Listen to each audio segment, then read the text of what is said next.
Sclérose en plaques, mon combat. Aujourd'hui, je te retrouve pour te dire que ça y est, je suis arrivé dans la période où il faut que je refasse un petit réglage au niveau de la prise de vitamine D. Donc, si ça t'intéresse, rejoins-moi juste après ça.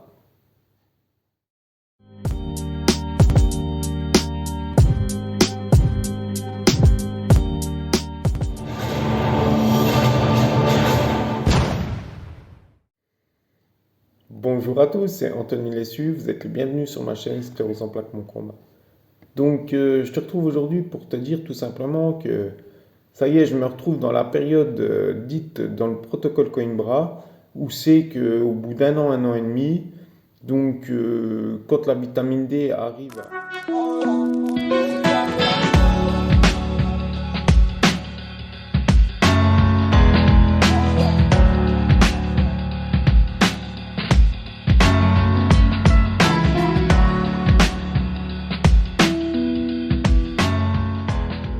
le taux de PTH augmente et du coup, il faut réajuster la dose de vitamine D journalière qu'on prend.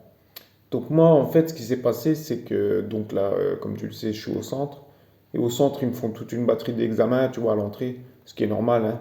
L'électrocardiogramme, prise de sang globale, et puis du coup, vu que je prends le vaccin de vitamine D, ils aiment bien suivre ma PTH. Donc si tu veux, ça fait 3 mois que j'ai pas fait donc le contrôle, que je fais tous les 2 ou 3 mois. Et là, donc j'ai eu mon retour, hein, donc sur la PTH, et mon taux de PTH, en fait, il est à 19. Et du coup, le taux de PTH, tu sais qu'il faut essayer de l'avoir aux alentours du minimum de ce que te donne le laboratoire. Donc, moi, c'est 15 nanogrammes par litre de sang. Et du coup, ça me dit que tout simplement, il faut que je refasse un réglage. Donc là, si tu veux, je suis à 60 000 UN par jour. Donc, je vais gentiment monter la dose. Et j'ai vu dans le protocole Coimbra que depuis 2016, en fait, les patients, c'est plus au minimum de ce que donne le barème sur le, comment ça s'appelle, sur du laboratoire. Donc, moi, en l'occurrence, le mien, c'est le minimum, c'est 15 nanogrammes par litre de sang.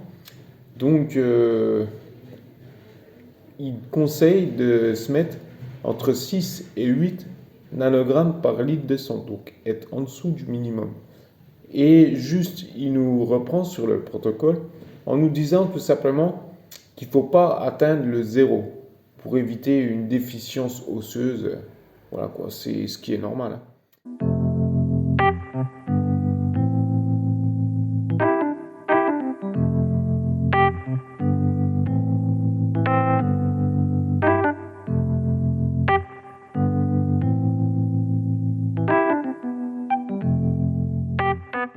Donc, ce que je vais faire, je vais essayer d'atteindre ce taux.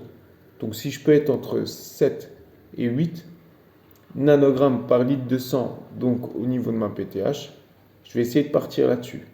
Donc, vu que mon taux de PTH a remonté, que je suis à 60 000 UN par jour depuis un bout de temps, donc depuis le début, hein, et ben je vais gentiment cette semaine passer à 70 UN par jour, puis la semaine prochaine à 80 UN par jour.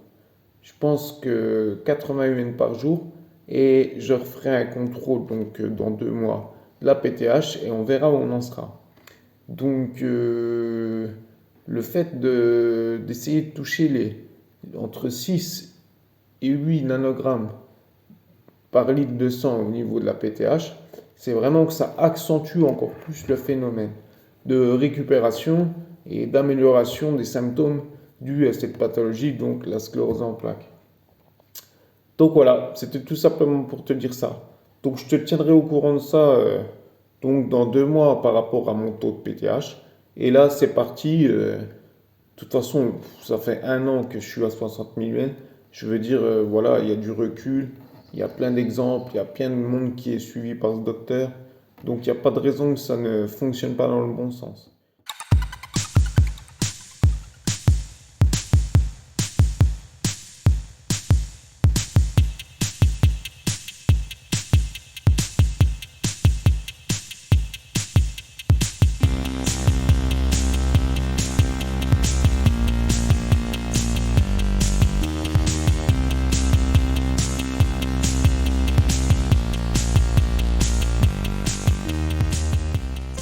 toute façon, ça marche déjà dans mon sens pour moi.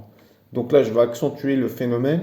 Donc, vu que je vois que la PTH remonte, je fais ce petit réglage. Je pense qu'à 80 000 UN, on verra dans 2 mois où on en sera. Mais si j'arrive à être entre 6 et 8 nanogrammes par litre de sang au niveau de la PTH, ben, ça sera super. Donc, là, ce que je vais faire mon contrôle donc dans 2 mois au niveau de la PTH. Puis je vais en refaire un autre 2 mois après quand même pour être sûr, pour voir si ça, si ça bouge ou si ça évolue ou pas. Et puis on verra ce que ça dit. Donc ça engage une bonne augure au niveau de, comment ça s'appelle, de mon contrôle d'IRM pour la fin du mois de mars. Pourquoi? Parce que ça veut dire apparemment dans le protocole Coimbra que tout simplement c'est à ce moment-là que vraiment ça interagit avec les lésions qu'on a dans le cerveau. Donc ce que je vais faire, je vais te laisser là et je vais t'inviter tout simplement à aller sur le protocole Coimbra. Je pense que dans la vidéo, je te mettrai quelques petits exemples donc, du protocole Coimbra sur ce que je viens de te parler. Et vraiment, je te mets en description, donc sous la vidéo, les liens. Donc, je remets le protocole Coimbra, la foire aux questions du protocole Coimbra. Et je te laisse chercher là-dedans. De toute façon, tu as toutes les réponses, il est super bien détaillé. Et voilà. Donc, c'est tout pour cette petite vidéo. C'était simplement pour te dire que là, je suis juste dans la période où il faut régler la dose de vitamine D que je prends tous les jours. Donc, ben, comme d'habitude, n'hésite pas à t'abonner, n'hésite pas à mettre des likes, n'hésite pas à mettre des commentaires. Et je te dis ciao, je te dis à la semaine prochaine. Allez, ciao!